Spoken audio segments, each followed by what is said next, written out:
Donohue's voice and writings continue to bring ancient mystical wisdom to modern confusions and longings.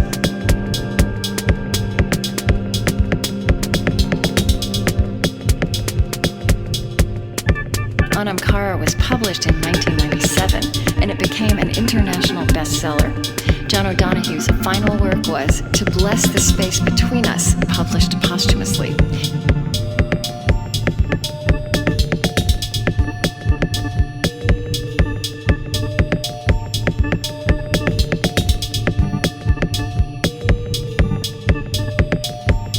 He was born in 1956 in County Clare in Western Ireland. Historically, this part of the world was a crucible of Celtic Christianity, merging a strong sense of mystery with a passionate embrace of nature, the body, and the senses.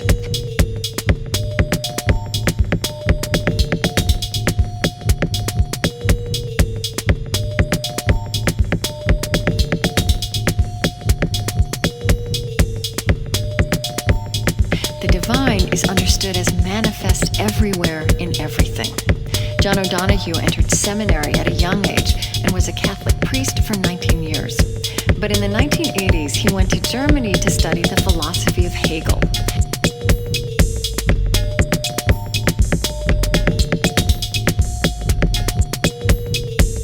He eventually left the priesthood and devoted himself full-time to meditating and writing on beauty, friendship, and how the visible and the invisible, the material and the spiritual intertwine in human experience.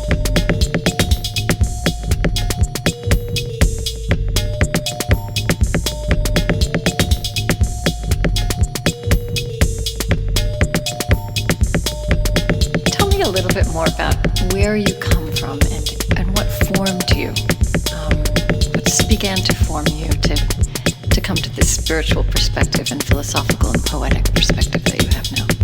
Well, I suppose I was blessed by being born into an amazing landscape in the west of Ireland. Yes. And it's the Burn region, which is limestone. And it's a bare limestone landscape. And I often think that the forms of the limestone are so abstract and aesthetic. And it is as if they were all laid down by some wild, surrealistic kind of deity. So soon, being a child and coming out into that, it was waiting like a huge, wild invitation to extend your imagination. And then it's right on the edge of the ocean as well. So the conversation, an ancient conversation between the ocean and the stone going on.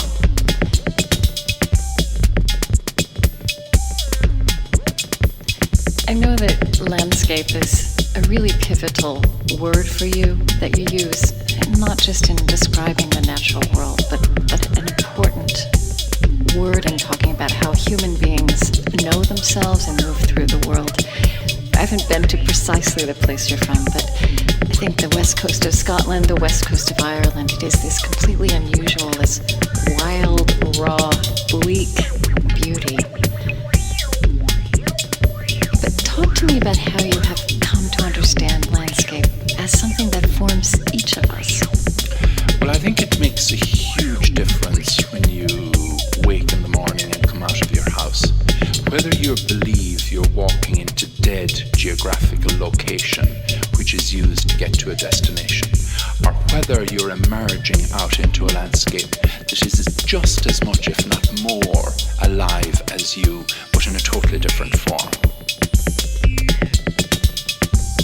And if you go towards it with an open heart and a real watchful reverence, that you will be absolutely amazed at what it will reveal to you. And I think that was one of the recognitions of the Celtic imagination, that landscape wasn't just matter, but that it was actually alive. What amazes me about landscape recalls you into a mindful mode of stillness, solitude and silence, where you can truly receive time.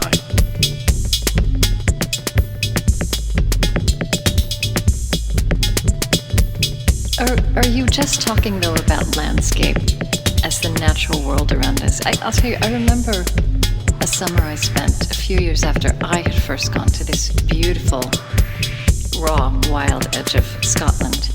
And I was working with children in a very impoverished inner city neighborhood. And I would often wish that I could just transport them, for an hour. So that what they saw when they opened their eyes and looked around them was that kind of beauty that opens so much possibility.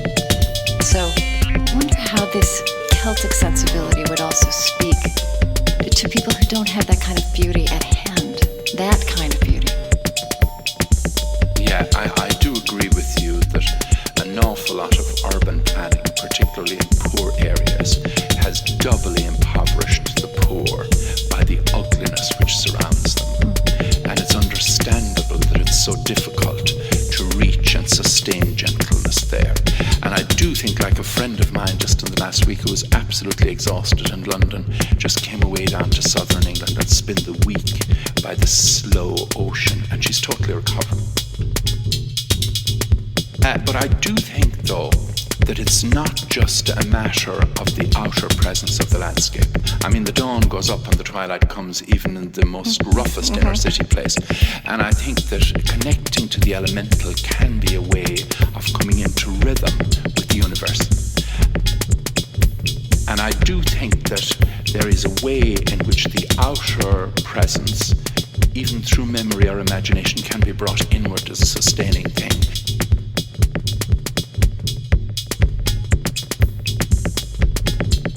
There are individuals holding out on front lines, holding the humane tissue alive in areas of ultimate barbarity, where things are visible that the human eye should never see. Right. And they're able to sustain it because there is in them some kind of sense of beauty that knows the horizon that we're really called to in some way. I love Pascal's phrase, that you should always keep something beautiful in your mind. And I've often, like in times when it's been really difficult for me, if you can keep some kind of little contour that you can glimpse sideways at now and again, you can endure great bleakness.